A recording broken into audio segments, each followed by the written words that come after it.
అర్జున్, ప్రసాద్‌తో సహా ఇంట్లో ఉన్న వాళ్ళందరూ కూడా నర్స్ మీరా అదే మన అహల్య కోసం ఎదురు చూస్తూ ఉంటారు. అప్పుడే భానుమతి కోపంగా ఇది గనక ఈరోజు దాని మొగుడిని వెంట పెట్టుకొని రాకపోవాలి అప్పుడు చెప్తా ఆ నర్సు సంగతని భానుమతి కోపంగా అంటూ ఉంటుంది. ఎంత ధైర్యం ఉంటే నా మనవడితో పాటే ఒకే గదిలో ఉంటుందా? ఈరోజు దాని సంగతి అయిపోయింది అని భానుమతి చాలా కోపంగా నర్స్ మీరా గురించి అంటూ ఉంటుంది. అప్పుడే వాళ్ళందరూ కలిసి ఆశగా ఎదురు చూస్తుంటే నర్స్ మీరా కూడా గుమ్మం నుంచి లోపలికి వస్తూ ఉంటుంది.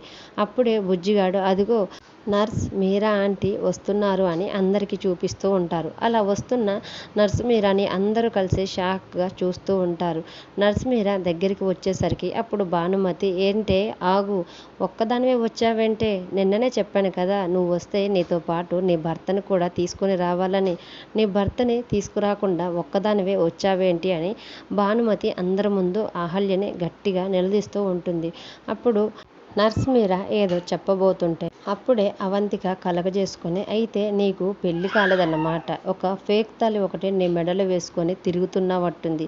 అందుకనే నువ్వు నీ భర్తని తీసుకురమ్మన్నా తీసుకురాలేదు అని అవంతిక అంటూ ఉంటుంటే అప్పుడే యామిని కూడా కలగజేసుకొని పెళ్ళి కాకుండానే పెళ్ళయిందని ఒక ఫేక్ తాళి మెడలో వేసుకుంటే ఎవ్వరికి డౌట్ రాదని ఇలాంటి ప్లాన్ వేసిందనుకుంటా అని అంటూ ఉండేసరికి అప్పుడు నర్స్ మీరా మాత్రం అది నాకు పెళ్ళి అని చెప్పబోయేలోపు వెంటనే అతిథి కూడా చెప్పు ఏం చెప్తావో, నీకు నిజంగానే పెళ్ళి అయిందని ఇది ఫేక్ తాళి కాదు అని నాకు భర్త కూడా ఉన్నాడని ఏం చెప్తావో చెప్పు.